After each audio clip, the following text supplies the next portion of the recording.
This is the Lightning Junkies podcast with your host, Chaz. On this episode of the podcast, we have Alex Gladstein talking about privacy and the Lightning Network. That's definitely not a very descriptive title, but we go into the topic of privacy. We try to explore the different ways that Lightning can help, the reasons why that Lightning may not be able to help, and, the whole COVID-19's effect on privacy and things like that. Now, I recorded this last week, and it feels like it happened 10,000 years ago because so many things have happened since then.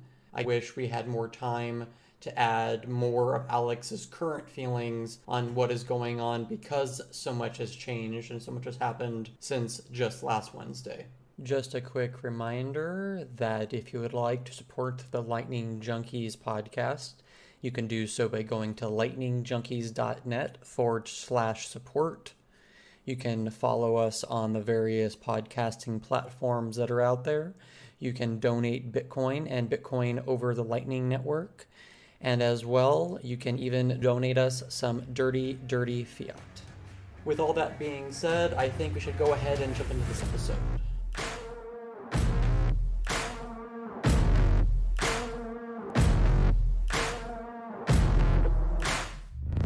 I would like to go ahead and welcome Alex to the Lightning Junkies podcast. How are you doing today, Alex? I'm doing well. Thanks. It's a good day to talk about Bitcoin privacy. We've got a pretty seismic event happening where some very early coins have been moved due to the fact that they were mined. No one seems to know who did it. And I think that just speaks to how interesting mining is as an acquisition process that provides pretty close to anonymity, which is really neat. It's going to be interesting to see if this person gets doxxed, because if they don't, then I really think that adds to Bitcoin's case without even getting into Lightning, that it offers pretty good privacy. Yeah, absolutely. I would probably agree with that. And I think we're going to get into that quite a bit with the topics that I have laid out here in front of me. Would you mind terribly, though, if we take a step back and talk about you for a moment before we jump into all the privacy and Bitcoin related stuff? Sure. My name's Alex. I am the Chief Strategy Officer of the Human Rights Foundation, and I'm an advocate for privacy, for individual rights, for the shrinking of the mass surveillance state. I'm very interested in financial freedom and privacy due to the fact that I've worked with people around the world from many different countries who live under authoritarian governments. And I have seen the problems that arise when governments have too much power in the financial arena, not just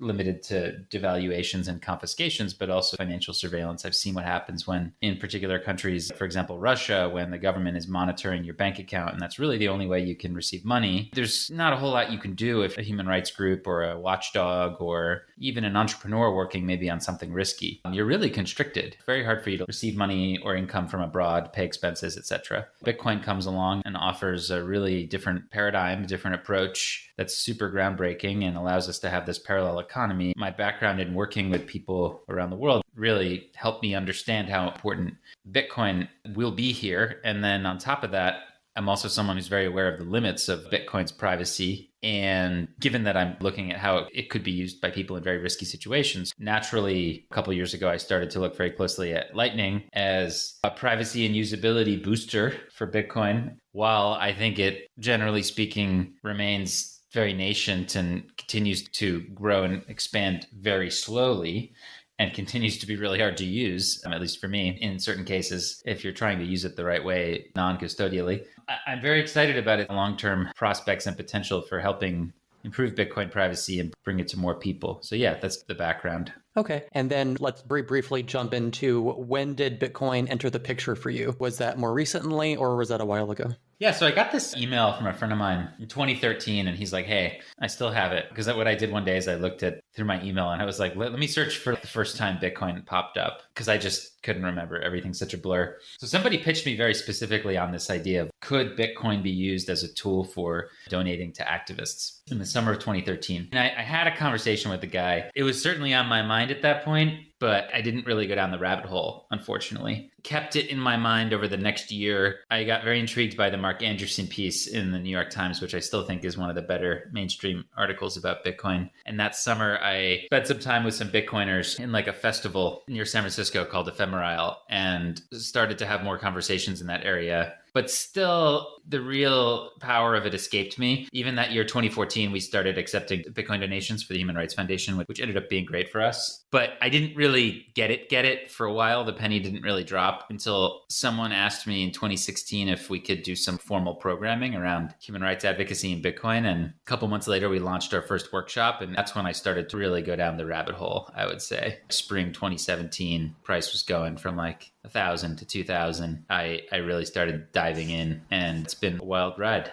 Okay, awesome. So how would you say that you made the progression from touching Bitcoin to eventually touching Lightning and exploring that world a bit? I gotta say, it probably was watching Andreas Antonopoulos' videos. He was at least very bullish on Lightning back then, and when Lightning was just an idea concept that people were tinkering with. I was following it and I was like, okay, this is really neat. I mean, obviously one of the things we want to do in Bitcoin is defeat chain analysis. And if we can move some of these smaller transactions where you're willing to take that risk of security for sort of smaller transactions off chain, then that can help really defeat chain analysis. So that was like the first reason I was very interested in it. Second reason I was very interested in it is the additional privacy features where the data is sort of onion routed. And even then, it was clear that people could do stuff like they are today with like multi-part payments, things like that, to fluster potential surveillance in the Lightning Network. So those privacy features were really interesting to me as somebody who knows how important Tor is, for example, to activists and people who want to browse the internet safely. Thirdly, the whole kind of obviously scaling speed piece. I know they're kind of two different pieces, but the initial vision of Lightning that Taj Dreja and Joseph Poon pitched, or even Andrew Polstra, it was less about privacy. It was more about scaling. And I thought that was obviously very relevant in 2017. I was looking at that and I was kind of like, well, obviously, if we're going to have more people using Bitcoin in the future, we're going to want to use this approach as opposed to making the blocks bigger, which destroys decentralization. So I was super bullish on this particular way of doing things. And then finally, the speed piece is just great. It's really fun to show people. And instant final settlement is pretty neat. I know Jack Mallers is quite good at explaining the financial implications of that. There's a lot of aspects of Lightning that are interesting to me. I guess as a human rights activist, the privacy piece is key, but potential improvements in scaling, in speed, in settlement, and in defeating on-chain analysis are all relevant. I wanted to take a quick step back and just ask you a little bit about something you said a moment ago about the Human Rights Foundation there. And when you said that when they started accepting Bitcoin, that really worked out for them. It's been a while since then. Has that continued to be the case? I remember at the time being like, really? Like someone wants to send us Bitcoin? And then having an internal conversation being like, okay, why not? And I can't remember what Bitcoin's price was at the time. It was certainly in the hundreds of dollars. I want to say it was below $500. We were like, all right, why not? It was in that bear market, although I certainly didn't know anything about Bitcoin's seasonal cycles. We were just kind of like, this is cool, fine.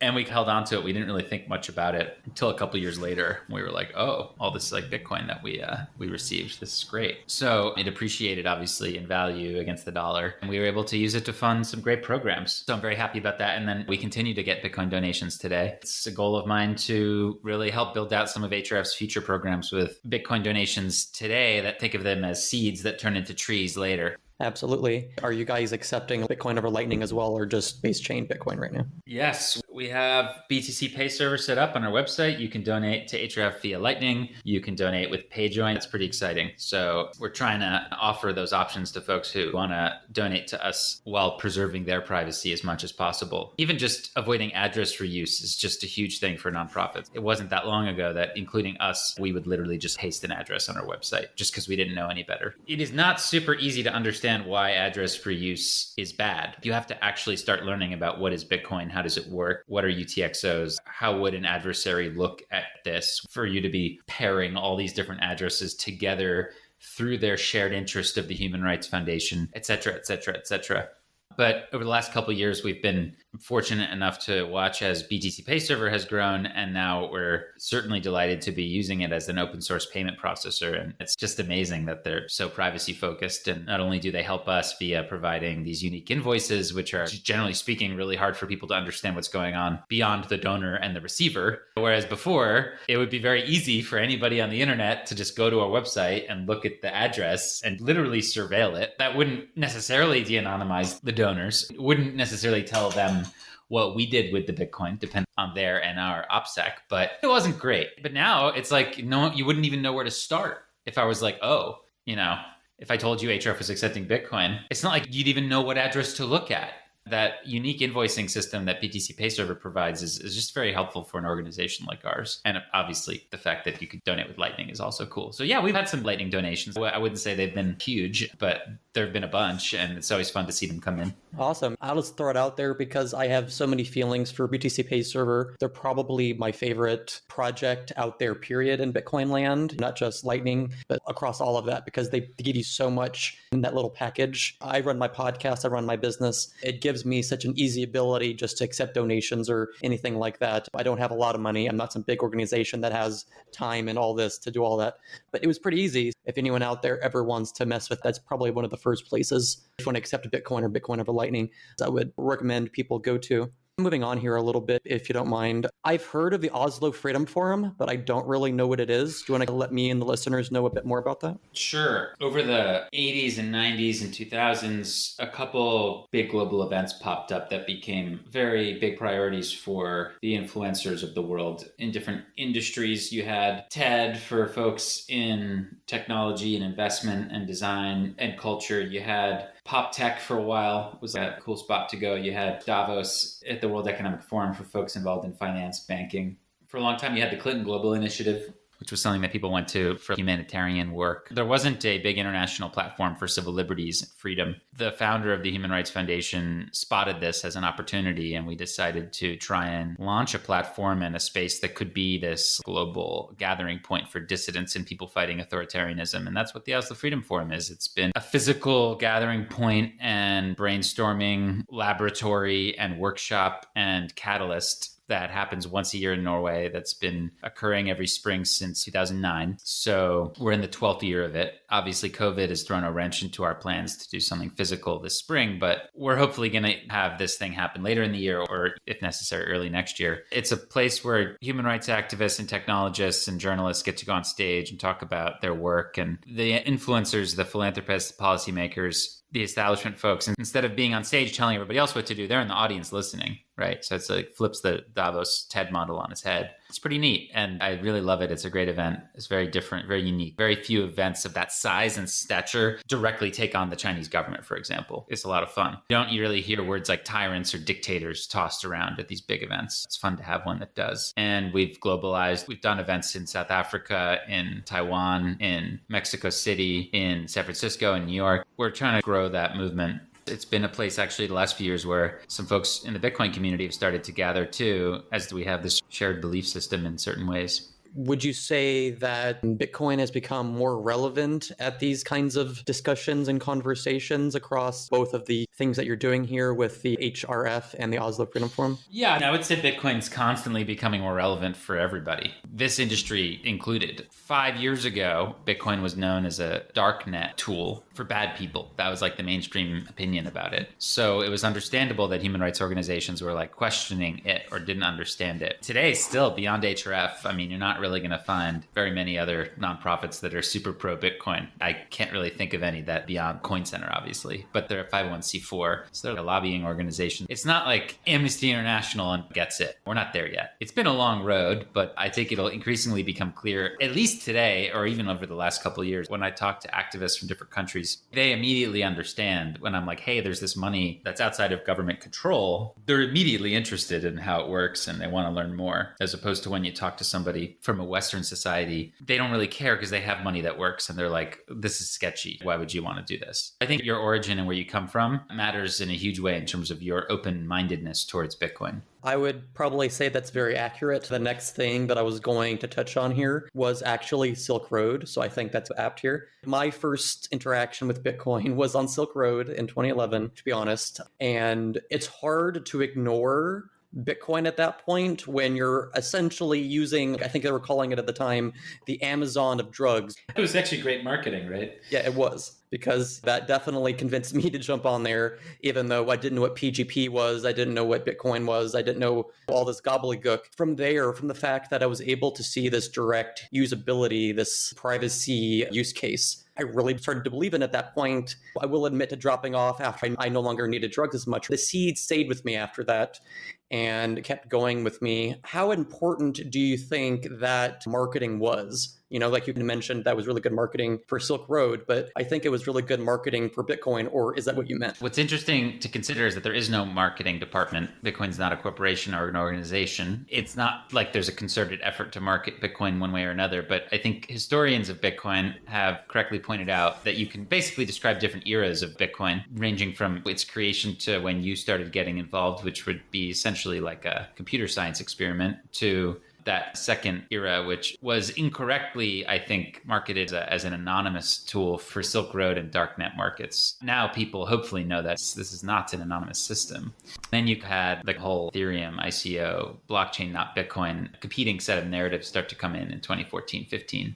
And then you had the bubble, and now it's the legitimate financial asset with several $100 billion net worth in the network. So there's been many different eras, but in that particular era, I think people started to realize that it could be used to route around government restrictions. I want to walk a careful line here because on the one hand, I think the drug war is a horrible policy and is largely to blame for why America has such a horrible prison problem, this plague where we have all these mainly young men being put in prison for nonviolent drug crimes. It's just total disaster. One of the biggest shames about being an American actually would be, I think, this drug war prison industry. For people to be able to access marijuana, for example, without needing to worry as much about getting caught, I think was a cool thing. I know that Peter McCormick talks about this as someone in the space who's pretty well known. That's how he got into it, is he was trying to buy some for his mom. Even though I appreciate why people were using it, let's just put it this way. It set back any ideas that anybody had about Bitcoin becoming more mainstream by about 5 years. Now, I'd actually argue that that's a good thing. I posted the other day something about how I think that Bitcoin's weirdness is like a big feature, not a bug. The fact that somehow it's gone from 10 cents to $1 to $10 to $100 to $1,000 to $10,000 while basically being kind of ignored and shamed and shunned is really bizarre. Could only have been accomplished because Bitcoin is weird. If it wasn't weird, then the mainstream would have gotten involved way sooner and would have probably killed it or crushed it or like changed it to the point where it wouldn't be what it is. So I guess what I'm saying is not only do I appreciate why people started flocking to it, but it was such an important chapter in Bitcoin's history. I actually think that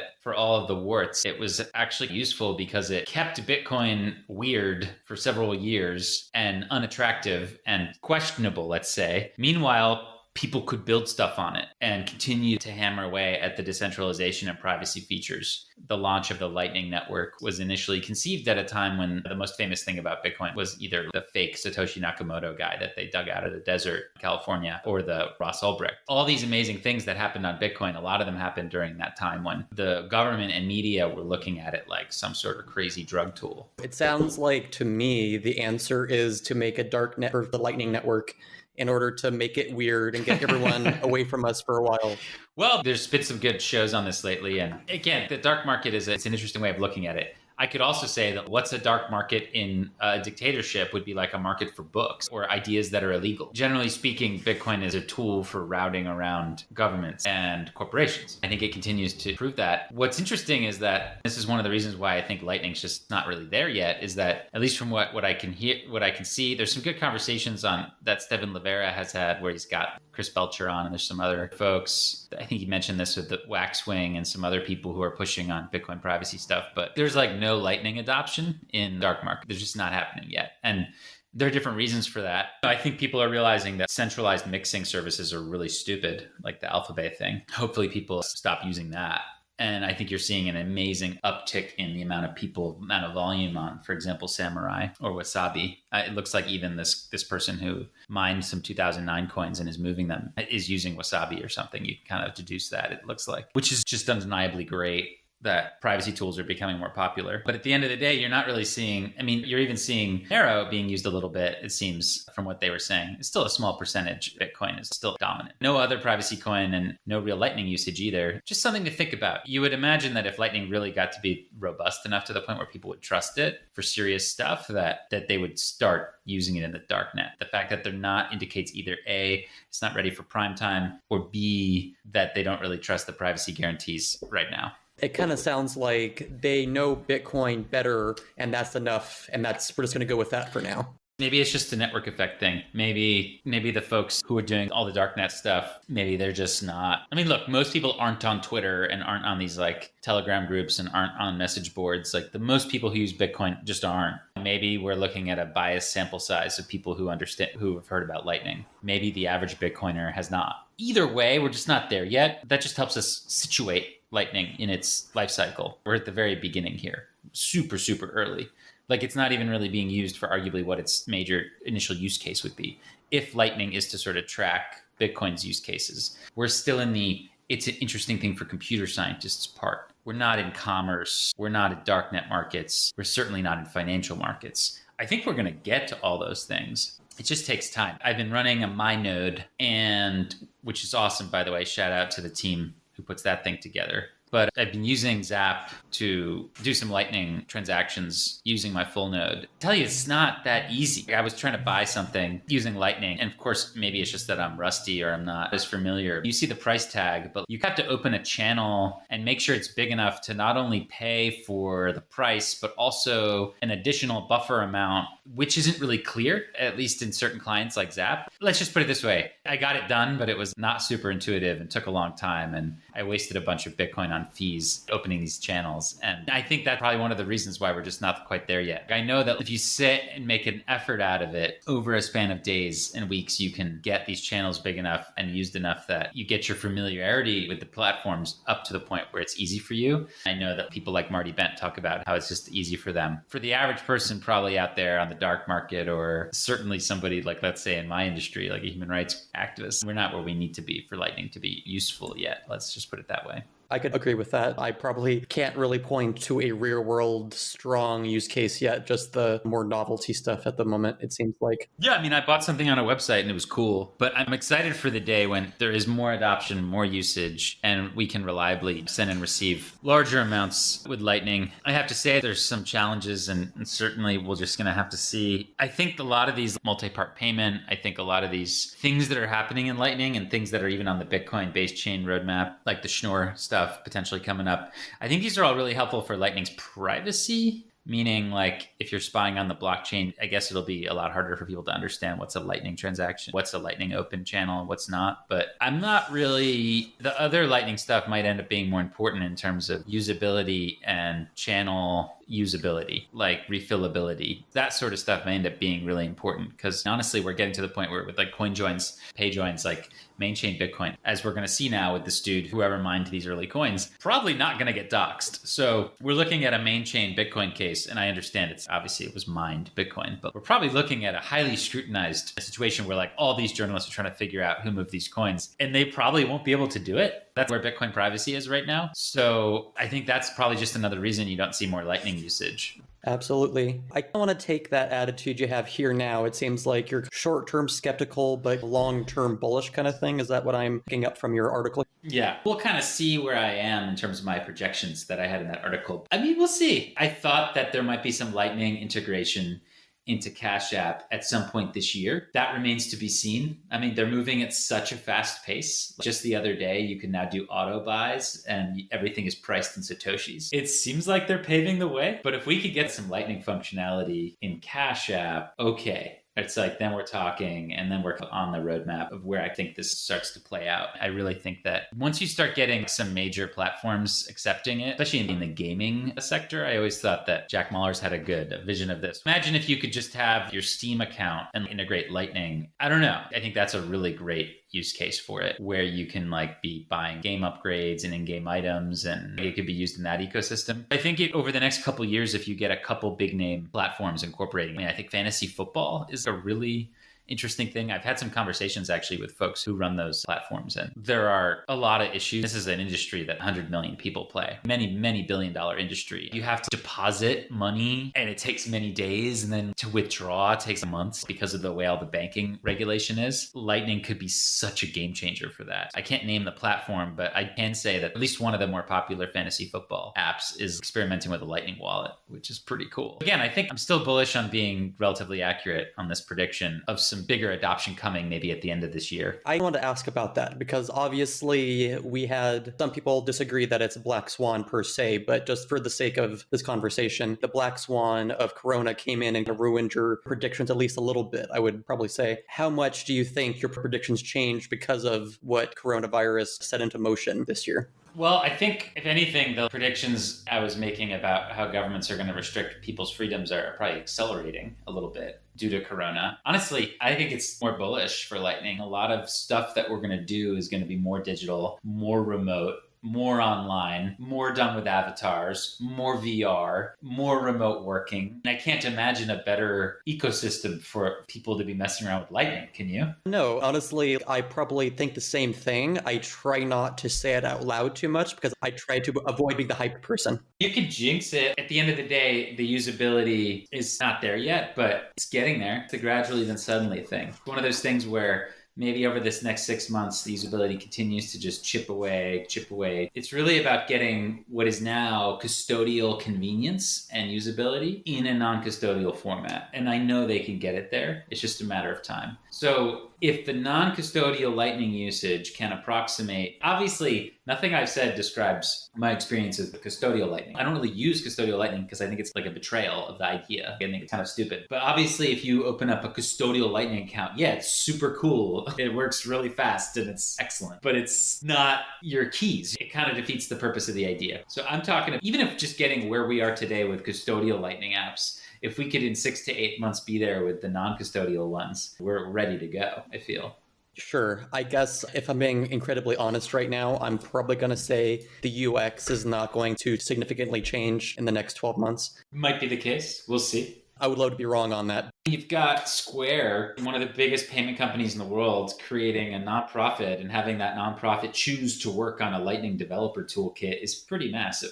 This is true. A lot of this stuff's happening in the background. I think the next couple of years are still very ripe for Lightning to move forward, to be adopted in probably these niche areas, not for its state censorship resistance or its privacy features, but rather probably for its speed and final settlement features. That's probably why it's going to get adopted by some of these companies. As I was saying in the article, they'll go out and they'll fight for it. If it's going to allow them to make more money and more money faster, they're going to go lobby for their ability to use it. They're not going to mess around. If even they can get a marginal improvement upon a competitor by launching a Lightning wallet first, if we're talking a gambling website or a fantasy football website or a gaming website, they're going to go and fight for that. They don't need us to do it. Yeah, definitely. I want to touch on the Lightning gaming thing that you mentioned multiple times here, because I definitely talked about that on previous episodes, like with Christian Moss and with Lightning Koala, Lightning developers that are making games in the space. They all seemed, even before the coronavirus thing happened, this was months before that, their main thing was that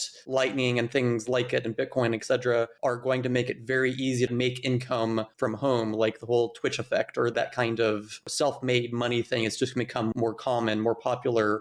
And with Bitcoin and Lightning, with the fact that you can custody your own money, take care of that entire stack, it's yours. You don't have to worry about Patreon or whoever. Obviously, the UX is not there like we were saying. In a more ideal world, do you see that being even easier of a thing in the short term, medium term? Yeah, let's just go back 20 years. I was playing Final Fantasy XI in the year, we'll call it 2002, 18 years ago. And you log into this virtual world and you have your avatar who is not connected to your real identity in any way, shape, or form. Square Enix knew But ideally, you would be like, I didn't wish you knew. That wasn't necessary for you to enjoy the game. At the end of the day, they didn't really need to know who you were. They were collecting information about you for whatever reason. You had your avatar and you were in this big virtual world with thousands of other people. And there was an in-game economy, which ran like a free market. What a lot of people ended up doing was buying and selling these in-game items for real world prices. And the whole thing became very complicated. I could just imagine that situation where you have an avatar personality not connected to your identity, now having the native money to be able to be used in such a way where it's real money, digitally scarce money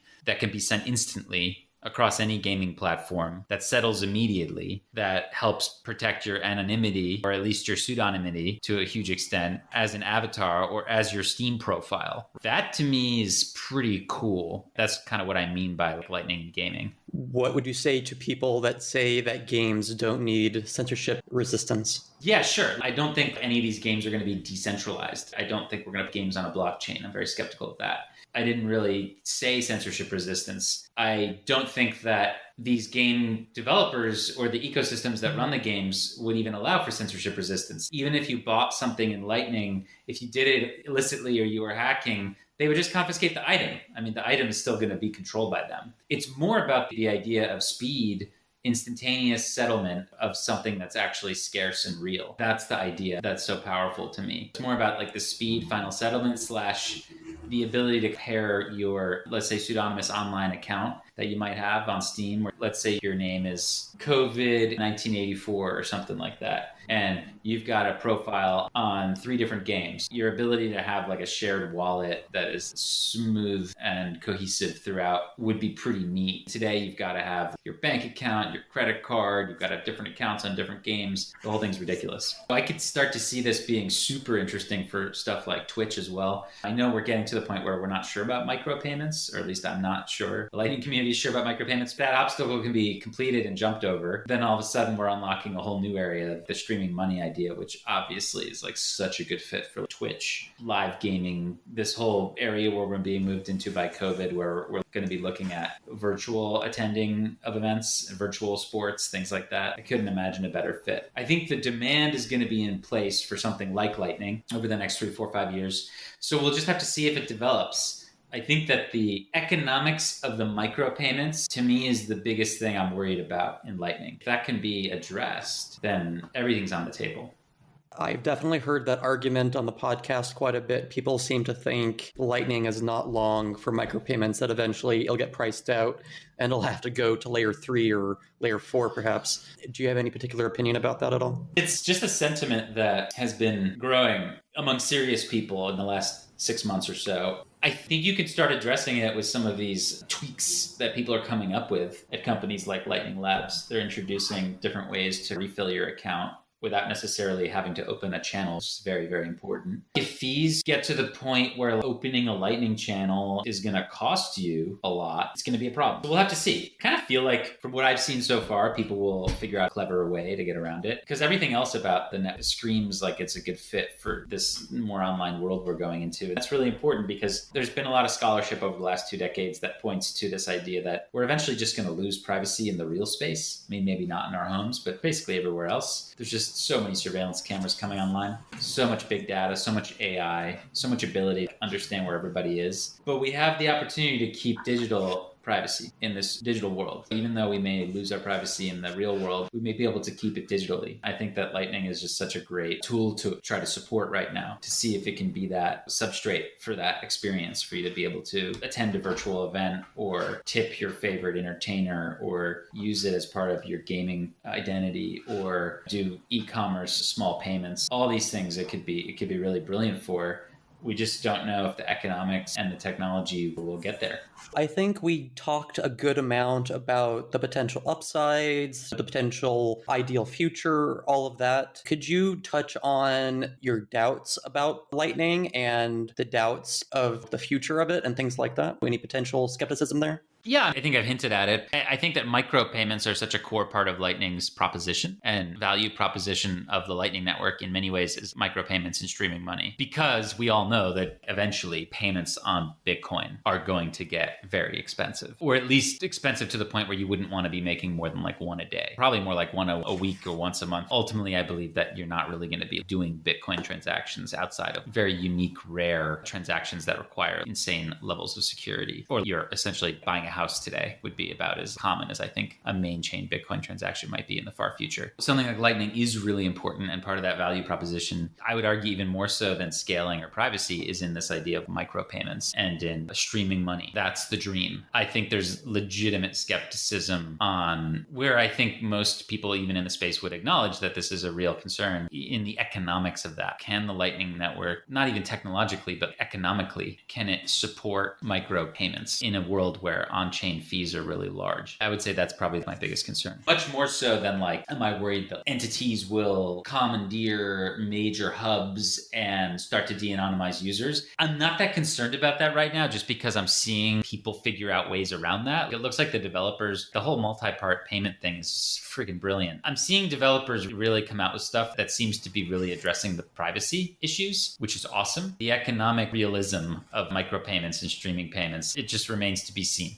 Okay. At this point, I think I'm going to move off of Bitcoin and Lightning for the most part and talk about general world events, because I think you're pretty well informed about those things here. And I want to share a little bit with my audience about that here. The one thing I had written down as a contra-ideal narrative you laid out here a little bit for Lightning is maybe talking about Demolition Man. Have you ever seen that movie before?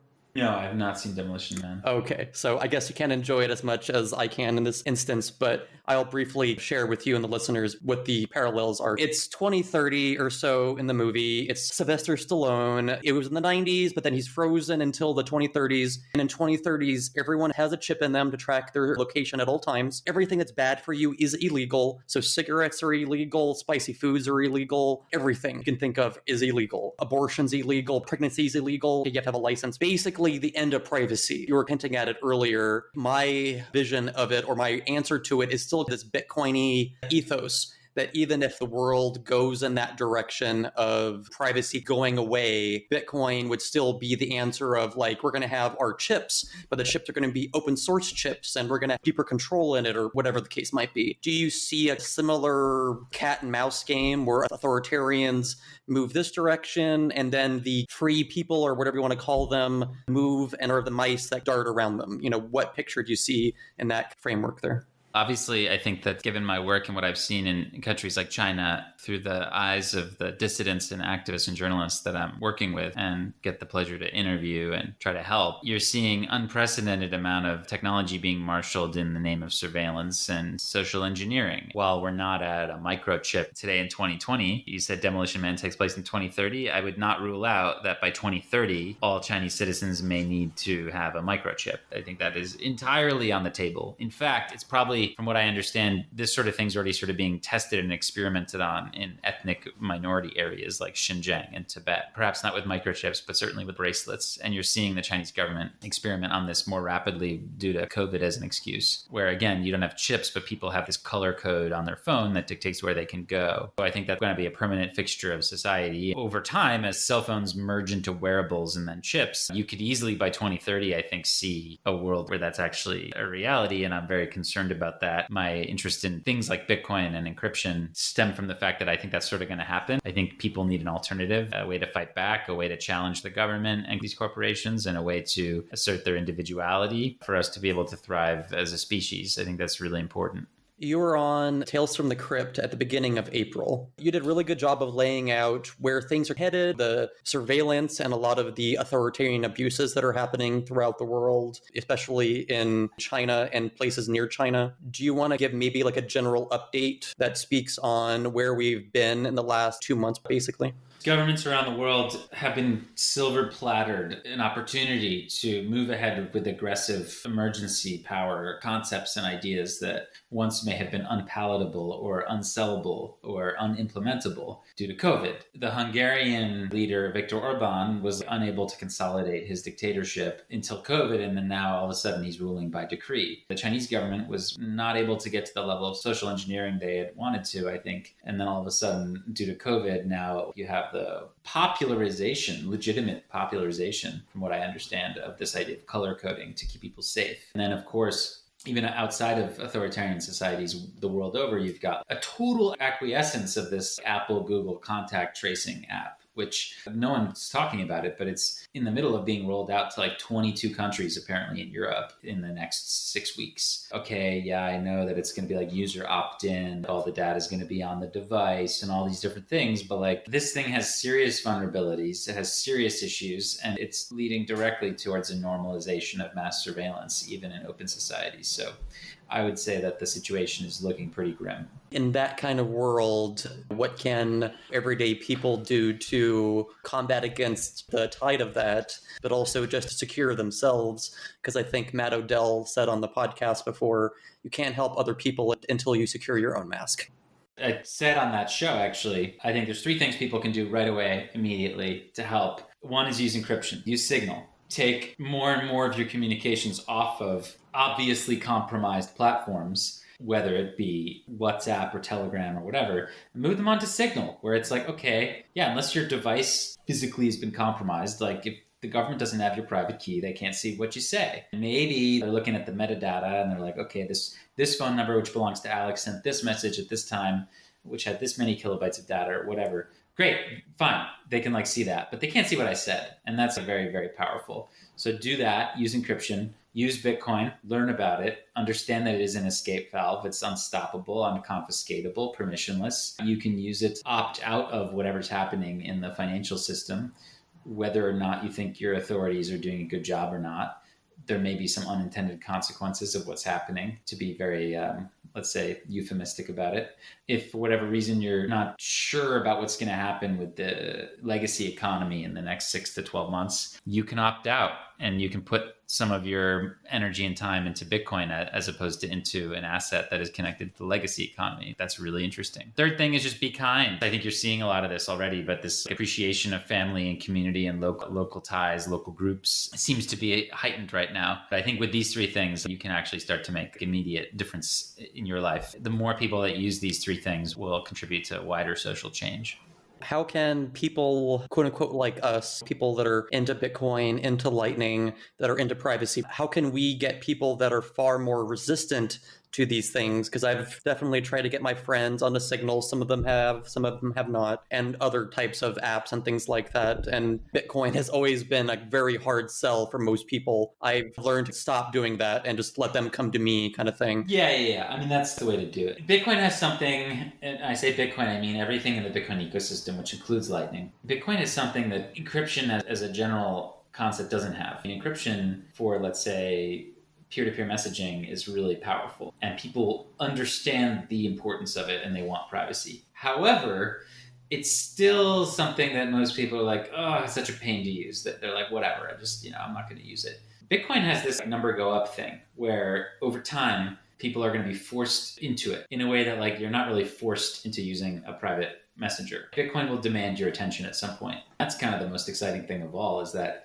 this crazy cypherpunk technology that gives people censorship-resistant, pseudonymous, global, borderless, no ID required, very hard to surveil, constantly growing and improving payment network. This crazy idea is being promoted by like Wall Street titans and all these establishment figures is really bizarre. They're getting into it for its value proposition as a store of value for investing. And I think that's a very crucial part of Bitcoin is its digital scarcity, and that over time it'll probably become a lot more valuable against things like the dollar. But it's just wild to me to see this happen. And I think that's why we don't need to worry too much about like promoting Bitcoin. Like Bitcoin will promote itself just fine. I think that's a really good place to end it. Do you want to let the listeners know how they can find you on the internet as well as the organizations you represent? Sure. The best place is probably to reach me on Twitter at Gladstein, Gladstein. Check out the Human Rights Foundation at hrf.org. And give me a shout. Thanks for having me on. I really appreciate you joining me, and we'll see you next time. Boom. That was the 30th episode of the Lightning Junkies podcast. Did you learn anything from this podcast? Are you basically pretty terrified of the possible future that we have in front of us? Definitely including the recent events, like the riots and all the things like that. I'm definitely going to be thinking about for the next couple of weeks. In the meantime, I don't think there's much more to say other than I'll see you on the Lightning Network.